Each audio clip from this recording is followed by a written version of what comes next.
Não, eu ia te perguntar, pois é, como é que tu começou com esse lance de esporte e tudo mais? O que veio antes? Ser ator ou curtir esporte? Não, ó, cara.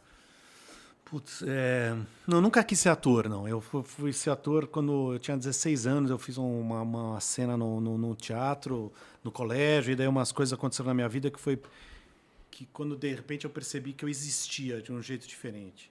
Que eu podia falar de mim e as pessoas estavam me reconhecendo através de um texto que não era meu, que falava de coisas que eu sentia e nem sabia. E daí eu encontrei aquelas pessoas. Eu passei a existir. Eu era um garoto tímido, sumido no colégio. Não tão sumido porque eu jogava bola, mas passei a existir, passei a dizer coisas, e daí o teatro para mim foi um puta encontro. Esse é o teatro. O futebol é outra história. Eu era maníaco de futebol. Maníaco de querer jogar bola. Meus pais estrangeiros não davam bola pro futebol. Os dois poloneses? Eu sou o primeiro brasileiro da família.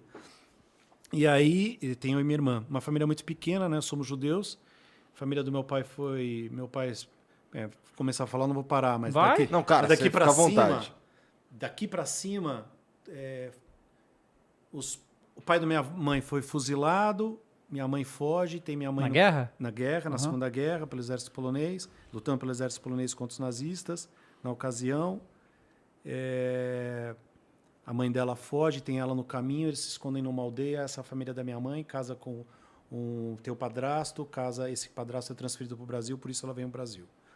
Resumidamente, família do meu pai, os pais dele, meus avós, meu avô, ele era muito amigo de um zelador de uma fábrica, ele era contador, estoura a guerra, eles vão para o gueto, não sei se quem está vendo ou nos ouvindo sabe o que é um gueto, uma espécie de bairro feito para todos os judeus viverem lá, a princípio para viverem lá felizes e separados, e na prática confinados para depois serem transferidos para o campo de concentração, né? Então eles não poderiam sair de lá. Meu pai nasceu durante a guerra e eles estão no gueto. O meu avô percebe que a situação está piorando e entrega meu pai para uma outra família católica para que ele fosse cuidado. E eles vão se esconder no sótão de uma fábrica de carvão onde esse zelador trabalhava. E lá eles ficam 3 anos e meio. Meu pai, no meio desse caminho, está quase morrendo por falta de comida. E tem uma votação, essa é uma história clássica na família, se trazem ele para o sótão ou não. Ele é uma criança daí de 1 ano e meio. Tem uma votação, meu avô sempre falava isso, trouxemos o seu pai, mas não foi por unanimidade, né? Foi 13-6, uma coisa assim. E daí trazem meu pai num saco de estopa, e é uma criança, não tinha força nem para chorar e tudo mais.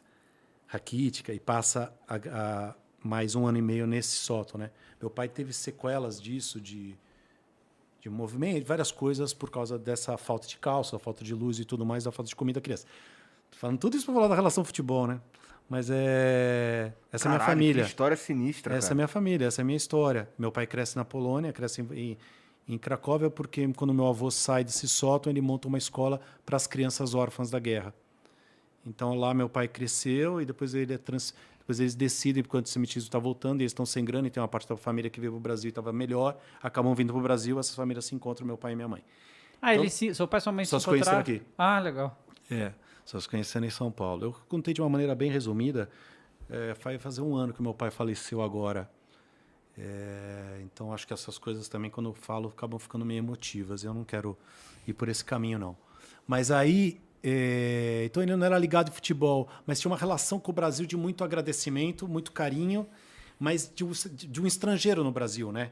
Então, os brasileiros. O que os brasileiros... E a minha casa se falava polonês.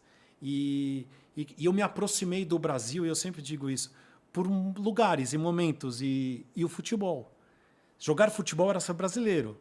Na minha casa, quer dizer, eu não tive uma educação religiosa forte, porque eles queriam que eu fosse brasileiro. E queriam que eu fizesse tudo que o brasileiro faz. Quando eu tenho 12 anos, eu tenho um problema no pé e sou operado. Eu fiquei de cadeira de rodas durante 6 meses. Eu jogava bola em todos os lugares. Aí eu fiquei de cadeira de rodas esse período e demorei para voltar a andar. E isso me colocou em outro lugar, que não era de jogar bola o tempo todo, era de ver futebol. A gente via menos do que hoje. Seus pais, só um parênteses, seus pais não eram ligados ao futebol e tal, você virou corintiano como, assim? E aí meu pai me leva no estádio por causa disso. Porque Ele eu tô via triste tua em ligação casa. ao futebol e tudo mais. E eu tô triste em casa. Sem poder jogar, né? E nessa Sem época poder também nada. não tinha tanto acesso a jogo que nem tem hoje, né? Era rádio. Então. Por isso que eu falo, eu sou eternamente agradecido ao José Silvério, Orlando Duarte, Milton Neves, Vanderlei Nogueira e Orlando Duarte e Cândido Garcia, que era a equipe da Jovem Pan, que era por onde eu ouvia, o Osmar Santos, né, também. Legal. O meu imaginário, quando a gente fala de ator e aí tudo se mistura, veio do rádio. Que é o que vocês fazem hoje um pouquinho. Tudo bem que as pessoas veem vocês, né? Mas quem não vê, imagina, né? E o jogo a gente imaginava. Aqueles jogadores eram espetaculares. E um futebol absolutamente, entre aspas, medíocre, talvez, né? Principalmente do Corinthians, que passava uma fase muito ruim. Mas o jeito que o cara narra... Era tudo fantástico. Sim. E aí eu jogava futebol de botão e era isso, cara. Eu fazia as tabelas, eu fazia transferências e... Caraca. Então, tudo, cara. Uma tabela. E eram 24 times. Eu era muito melhor que a CBF. Mas, cara, porque o mundo da imaginação tava ali. Entendeu? E esse era o meu mundo. Esse era o meu lugar. E aí meu pai me leva pro estádio, pra Pacaembu, porque era perto de casa. E era um jogo do Corinthians. Podia ter sido o Parque Antártico. Você vê que eu tive sorte. Pois é.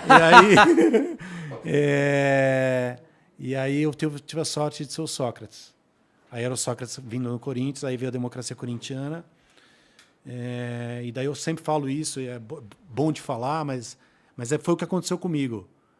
Quando teve o gol e todo mundo se abraçou, e vou voltar ao que a gente começou, era aquela galera diferente, todo mundo diferente, de todos os cantos, se abraçando por um gol. Era o Brasil. Era o Brasil que eu queria fazer parte. E aquele cara que estava lá, ele falava a mesma coisa, ele botava a palavra no meu pensamento. Ele falava, somos um país, somos a democracia, é possível mudar essa história. É possível que todo mundo tenha um voto. Eu estudava num colégio que acabava em Dom Pedro II, cara, a história. Era proibido falar de qualquer coisa depois. Não existia essa palavra. A gente não votava. As pessoas aí começou o movimento de diretas já depois. Que era para o brasileiro poder votar. Aí o meu ídolo virava assim na capa da Placar. Ele trabalhou na Abril. A Placar existe até hoje, mas ela saiu toda semana e eu comprava toda semana lá para ver. Na capa da Placar, meu ídolo estava lá falando assim, se tiver diretas já, eu fico. Eu não queria que ele fosse embora como o Zico foi. Eu queria que ele ficasse, estou falando do Sócrates. Né? E ele lá, vestido de Dom Pedro, uma baita capa louca, né? Falando assim, eu ia ficar. Eu falei, caraca, o que ele está falando? Eu fui aprender democracia por causa dele. Por causa daqueles caras. Eu falei isso pro Sócrates. Eu falei, Sócrates, num vestiário do Pacaembu, que aliás é uma história boa para contar. Eu falei, cara, se um dia você tiver dúvida se valeu a pena, você me liga. Eu sei que todo mundo chega, puxa teu saco, paga uma cerveja. Mas o que aconteceu comigo foi de verdade. Eu entendi a história por tua causa. E aí, quando muito tempo depois eu vou ser ator e de algum jeito eu alcanço um tipo de popularidade que, por exemplo, me traz aqui, ou sei lá, faz com que as pessoas brinquem comigo e tudo mais, eu entendo que é possível usar o que você conquistou e o que vocês conquistaram também para mudar alguma coisa pro bem. Aí é do caralho, entendeu? Muito e eu foda. aprendi isso com o cara. Ufa. Tô lá no estádio e é o Brasil, e é um puta encontro, e é um puta time, e é o Sócrates, é o Casagrande, é o Birubiru, é o Paulinho. É um puta time, a gente ganha, na época o Paulista era o máximo, né? O Corinthians era, entre aspas, um time regional, mas isso não nos importava. E daí começou essa ligação maluca com os jogadores, com a história, com o estádio, queria ir sempre. Não podia ir porque era garoto, depois passei a ir porque tinha amigos, e aí passei a curtir e não parei nunca mais. E aí depois porque você queria ser jogador, né? Antes de ser ator. Queria, mas eu ferrei por causa das... Foi por causa do pé? Que O pé então acabou com o teu sonho de jogador. Acabou total. Mas que E tava eu jogava bom no muito pé? bem. Mas daí eu acabei. Jogava de quê? Aí depois eu fui catar no gol no meio. Também. Eu jogava bem no meio. Mas aí foi. Eu era moleque também, né, Aham. gente? Era moleque. Aconteceu quando eu tinha 12 anos. E eu operei os 2 pés. Não. Eu operei um porque eu tive um excesso de calcificação.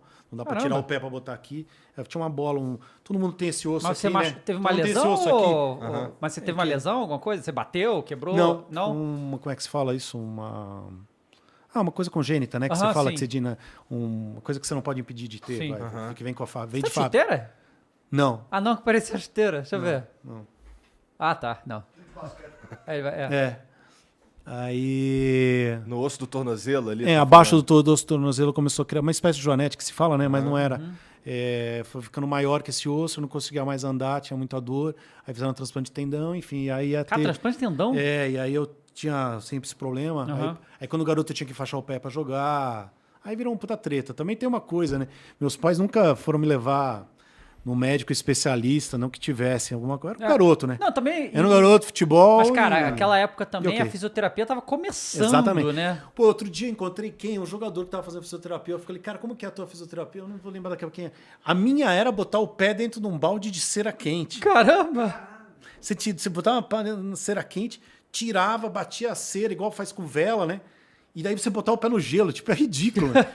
Tipo, é grotesco, cara. E era Viagem, isso. né, cara? Pois é. Então eu odiava aquela porra, entendeu?